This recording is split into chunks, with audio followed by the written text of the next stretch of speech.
Recording.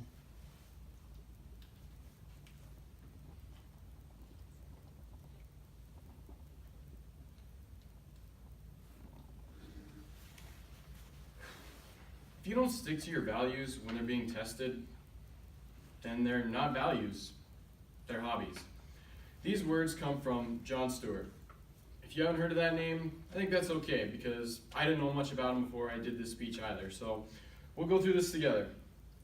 So Jon Stewart, if you didn't know, he's an American political talk show host. He had his own show on Comedy Central for a little while, or MTV, kind of the same thing. So, and Jon Stewart really affected American culture with his very strong words that he said in his comedy and his TV show in ways that are kind of amazing. After reading a lot of newspapers, watching a lot of his episodes of his TV show, and seeing some of his movies that he's been in, I think I kind of know a little bit about this guy, so hopefully I'm not feeding you with bad information.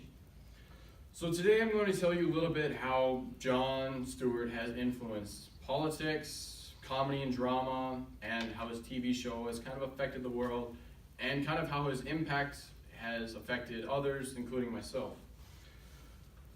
So, the politics is a really big thing for him because that's kind of what he's known for, and he has very strong words for this. And when he casts his words, they're very strong words for young American voters, typically like 18 to like 30-year-olds, kind of the people who watch like Comedy Central and MTV and stuff.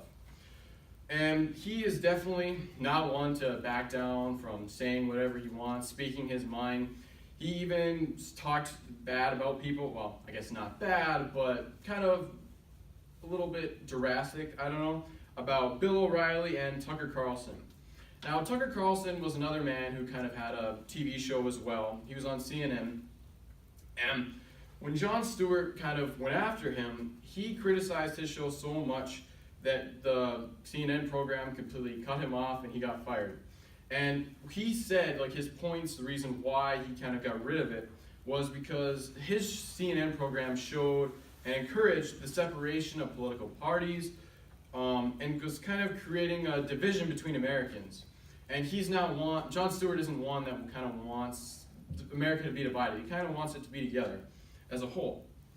And he also launched another famous political talk show host, Stephen Colbert. He's another late night talk show host. Probably heard of him. I know I've heard of that guy. And they've participated in political rallies together, so they've kind of got to work a little bit together. So they're pretty close friends and have very strong opinions about politics. And Jon Stewart now, he is launching programs aimed at helping grieving families just around the world. So that's nice and generous. And he's also kind of trying to fix some things with 9/11, well, not 9/11, but the 911 stuff going on with first responders and stuff like that. So he's trying to kind of help the country and the people in it a little bit better and make things easier for them. So when you're kind of in politics, you kind of really have to have a strong voice, or that's at least what I'm not going to pronounce her first name because I don't know how to say it, Koa, from a doctoral candidate, and that's where she talked about his politics. And she also talked about how his comedy and drama were kind of influenced in that whole little mix. So he graduated from college in William and Mary in Virginia, which is a little school over there. And then after that, he moved to New York and was in a comedy club circuit. And so that's kind of where his comedy started to pick up. And then a little bit after that, he hosted his own little short TV show called Attention Span Theater. And then later on, he became the big guy. How everybody knows him is he went to MTV and created The Daily Show with Jon Stewart. And he's also appeared in other movies like Big Daddy. I know that's where I knew him from. He's also had many articles written in magazines, and he's also wrote a screenplay and directed a movie which was called Rosewater. And that's kind of what Roderick P. Hart, who's an author, kind of talked about in his article. So that kind of leads into the next part, which is how he has kind of combined both the comedy and the drama and the politics into one big thing, and that's his TV show.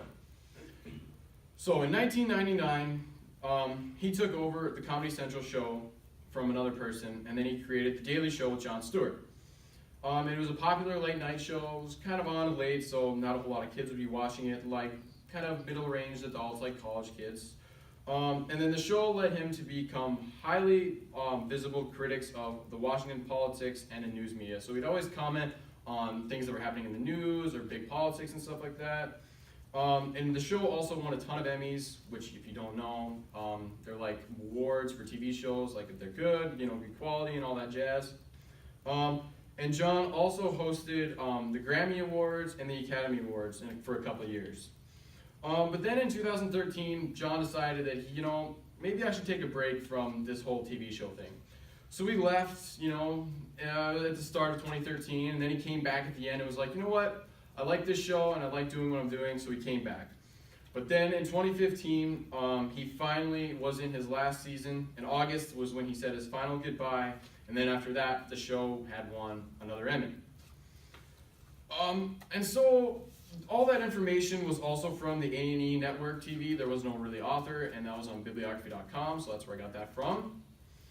And also, this is kind of just shows how when you speak your mind and you say, you're not afraid what you want to say, you can affect a lot of people, and you can get a lot of people behind you, and you get a lot of people just backing you, and that's cool, because that shows that, people are actually interested in what you're saying, they can relate to you, and, they'll support you, and they'll miss you when you're gone and stuff like that. So John is a very strong voiced person in both politics and comedy that we've learned, and he's made a big impact because of his TV show. And so one thing that kind of I can relate to for him, and that kind of goes back to me, is this script that I have. It's a Captain Fantastic. It's a comedy book for drama, and it's a script, and I can kind of pick out some comedic parts from it that I like and that I think are funny, and that's just kind of how I relate to him, since he was a big comedy guy.